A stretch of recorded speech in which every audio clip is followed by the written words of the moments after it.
আর মাইরা লেছে রে। এবং একটা সিগারেট দে তো, মাথা পুরো আওয়াজ হয়ে গেছে আমার।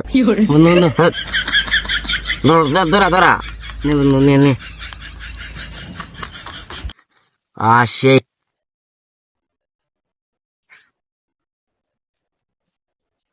আজকালকার ছেলেরা এমন বকাটে হইছে, মুরব্বীদের কেউ চোখে লাগে না। Oh, he tried it. চাচা, ও চাচা, ঘরে আছেন? কে? চাচা আমি রামিম, একটু বাইরে আসেন। হ্যাঁ, দাঁড়ান, আসতেছি। কি হয়েছে ভাতিজা? চাচা, আপনাকে একটা কথা বলবো বলে বলি না। কি কথা বাস্তা বলো, কোনো সমস্যা নাই। চাচা, আপনার ছেলে রাস্তার পাশে দেখছি বকাটায় ছেলেদের সাথে বসে বিড়ি খায়। কি বলো, সত্যি? জি চাচা।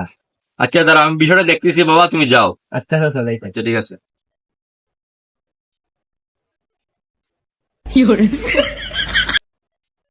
আম্মা আম্মা বাদ দো, পেটুল আছে। আব্বা আমি কি করলাম?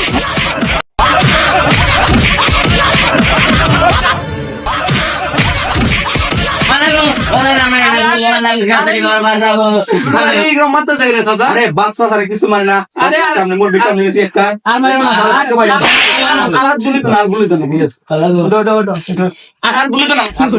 যাও যাও।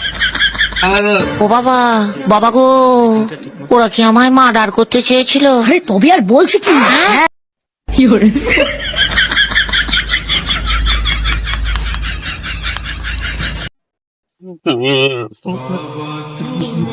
বললা আজকে আমার লাগে আমার বাপ কত সম্মান হয়েছে। বললা তুমি আমার এত দান করো, আমি যাতে কোনোদিন বিড়ি সিগারেট খাইতে পারি না। বললা আমি যাতে সৎ পথে চলতে পারি। বললা তুমি আমার এত দান করো। বললা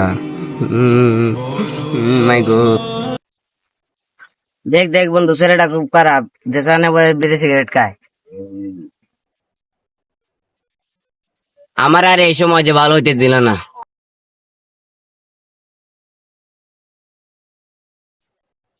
ভালো যখন হইতেই পারলাম না, তাহলে আর বিড়ি সিগারেট কোনোদিনই ছাড়বো না।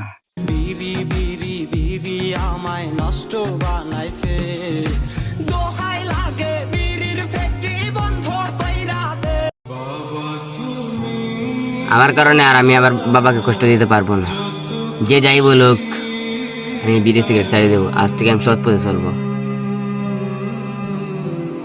সমাজে সবাই ভুল করে থাকে, যখন সে ভুলটা শুধরাতে যায় তখন আমাদের মতন কিছু মানুষ আছে যারা ভুলটাকে শুধরাতে দেয় না।